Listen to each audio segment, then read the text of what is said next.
Hey, what is up guys, I'm KBHD here, and today at the Apple event I got to see the new iPhones, the iPhone 6s and the iPhone 6s Plus. They're both coming out in late September for the same price as the current iPhones were when they launched, so of course I took a good hard look. Now as expected, the design of the 6s is pretty much the same as the 6. In fact, the only way you'll be able to tell you have the 6s is by that little S badge on the back. Of course, also if you have the new rose gold color, which to my eye is really more of like a pale pink. But yeah, other than that, from top to bottom, all the way around the outside of this phone, it's the same phone. Although the new 6s Plus is actually a little bit heavier in the hand than the current 6 Plus, and I think we can thank Bendgate for that, since Apple is now using a 7000 series aluminum alloy to strengthen the body, but it's only a couple extra grams. So there are three main improvements to know about in the new iPhone: new specs, new cameras, and new display. So the spec bump is in the processing really. So the 6s is rocking a new Apple A9 chip, which is supposedly nearly twice as fast in the CPU and GPU performance, but that's really the only spec difference that they told us about. As far as I know, it's still 1GB of RAM, still the same non-removable battery, and still starting at 16 gigs of non-expandable storage. So everything else stayed the same, it's just adding the new A9.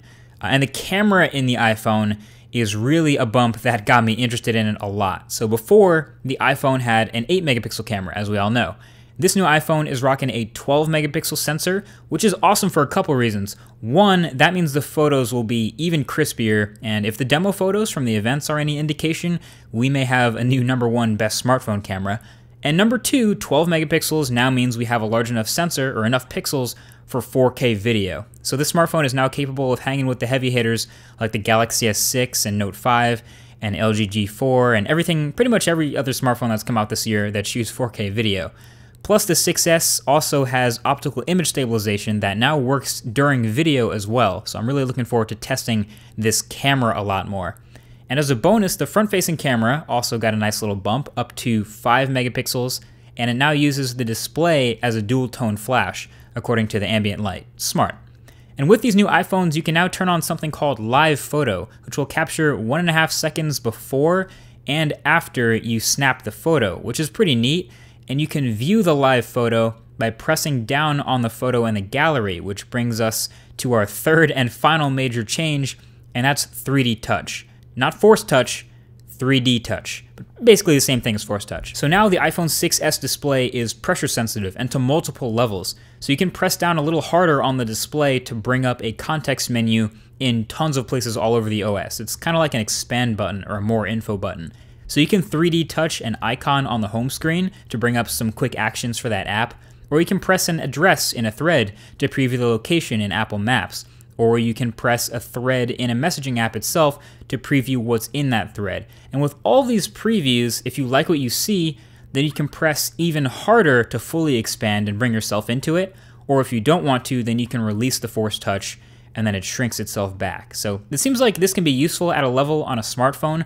It'll probably take some getting used to. The thing is, I was just playing it for a few minutes and I started to get the hang of it. And the Taptic engine in the phone is also larger and a bit heavier and is now much more precise, so it feels more like the Force Touch on the Apple Watch, which is impressive.